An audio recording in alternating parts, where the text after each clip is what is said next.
Mishë Top News, Birdidon, janë Gjoj Malësia dhe kjo është programi Breaking, do t'jemi edhe sot për rreth 3 orë live me zhvillimet më kryesore. Ta nisim emisionin fakt me lajmin e trisht të ndarjes nga jeta në moshën 91 vjeçare të aktores ikon Margarita Xhepa, padyshim një yll i padiskutuar i kinematografisë shqiptare. Do ndjekim fillimisht një kronik përmbledhëse të gjithë jetës dhe veprës saj, do pas do të përpiqemi të themi 2 fjalë për karrierën e saj të ndritur.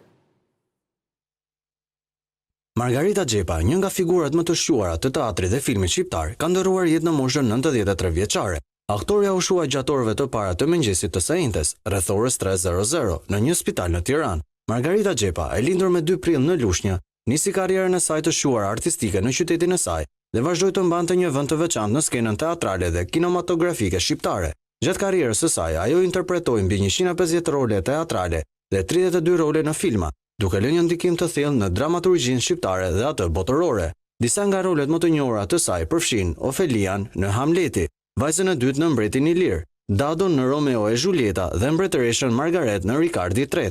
Xhepa arriti suksese të mëdha jo vetëm në shfaqjet e dramaturgëve shqiptar, por edhe në dramaturgjinë botërore, duke interpretuar me mjeshtëri personazhe të njohura. Në vitin 1997, ajo mori pjesë në filmin grek Mirupafshim, i cili fitoi çmimin e madh në festivalin ndërkombëtar të filmit mesdhetar në Selanik, ndërsa Margarita Xhepa u nderua me çmimin e nderit. Në vitin 2007, ajo mori çmimin e karrierës për interpretimin e rolit të Nadjezhdës në monodramën Kënga e Mjellmës të Çehovit. Përveç teatrit, Xhepa ka lënë një trashëgimni të pasur edhe në ekranin e filmit, ku ka luajtur një gamë të gjerë rolesh. Disa nga personazhet që ajo ka interpretuar janë Zyraka në vitet e para, Shano në Ndimrin e fundit, Pianistja në koncert në vitin 1936 dhe Lena në Toke për gjakur.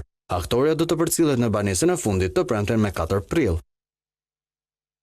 Mirë, pafund me kanë qenë mesazhet e ngushëllimit, ne do të diskutojmë në studio 2 fjalë për jetën dhe veprën e saj. Është bashkuar me ne Tavlanda Jupi, pedagoge në Akademinë e Artëve. Faleminderit shumë, Tavlanda. Gjoj, faleminderit për ftesën. Unë dhe nisja bisedën me i koment të përgjithshëm. Është padyshim një yll i padiskutuar i skenës dhe kinematografisë. Çfarë lë pas Margarita Xhepa në trashëgiminë e saj? Në fakt, sot është një ditëzie shpirtërore për ata që e kanë njohur nga afër e për ata që kanë shijuar jo vetëm artin e saj, po sidomos karakterin e saj aq të njerëzishëm, një grua e ngrohtë, një grua që kur nuk prishte qef as me kolegët edhe as me ata që punonin rreth saj, por përtej karakterit të saj si njeri edhe si një zonjë edhe si një grua e paqtë, zonja Margarita Xhepa lë një trashëgimi të vyer në artin teatrore kinematografik, duke e vendosur veten me talentin edhe me dhuntinë e saj të jashtëzakonshme në panteonin e artit shqiptar. Padyshim, trashëgimia e saj është një nga ato trashëgimi të rralla që do të frymëzojnë në vijim jo vetëm njerëzit që e kanë njohur, por padyshim edhe brezat edhe artistët që do të vinë më vonë.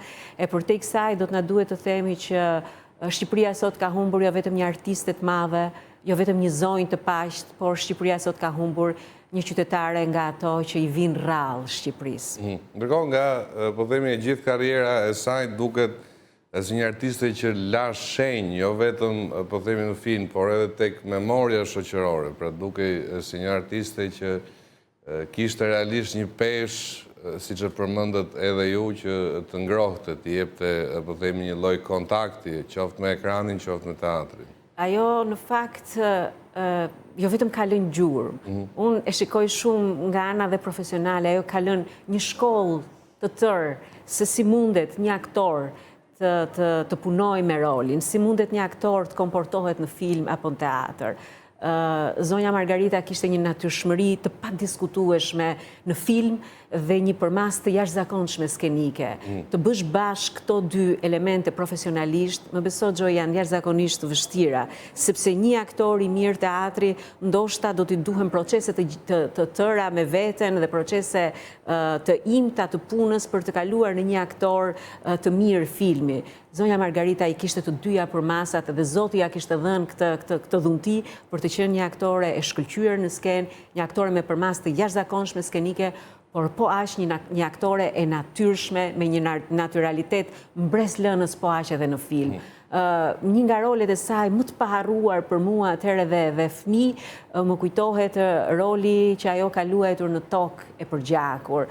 Ka një skenë aty kur ajo qan burrin e saj të vran o miti o i, dhe ajo duket sikur është tipizimi i çdo gruaje shqiptare në atë rol kur nga dora e një, po themi e një njeriu të ligë, humbet burrin e saj.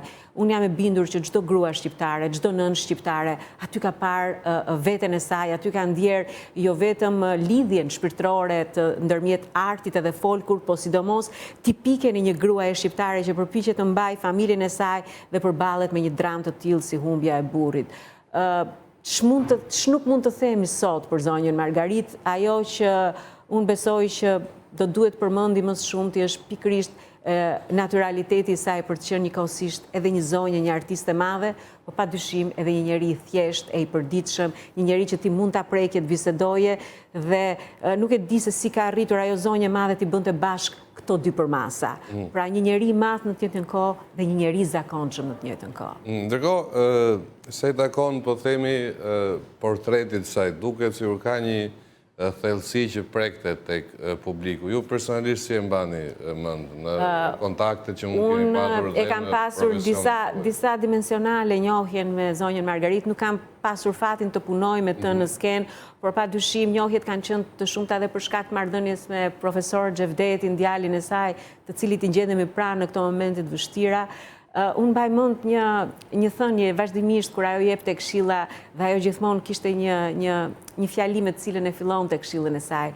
Gjithmonë thoshte, e vogla, kujdes këtu.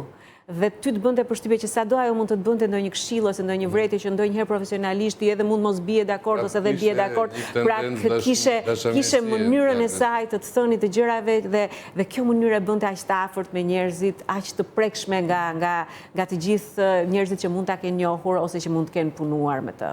Taulanda, në rastin e ndarjes nga jeta të personaliteteve të mëdha të Shqipërisë, vjet re edhe po themi një kritik që mund të vi diku gjetë nga miq ose vlerësues të tyre dhe një të tillë ka bërë dhe kolegu gazetar tashmë po themi Ilir Kadia, i cili shkrua një postim në rrjetin social Facebook, ndjes që po e përmend por statusi është publik.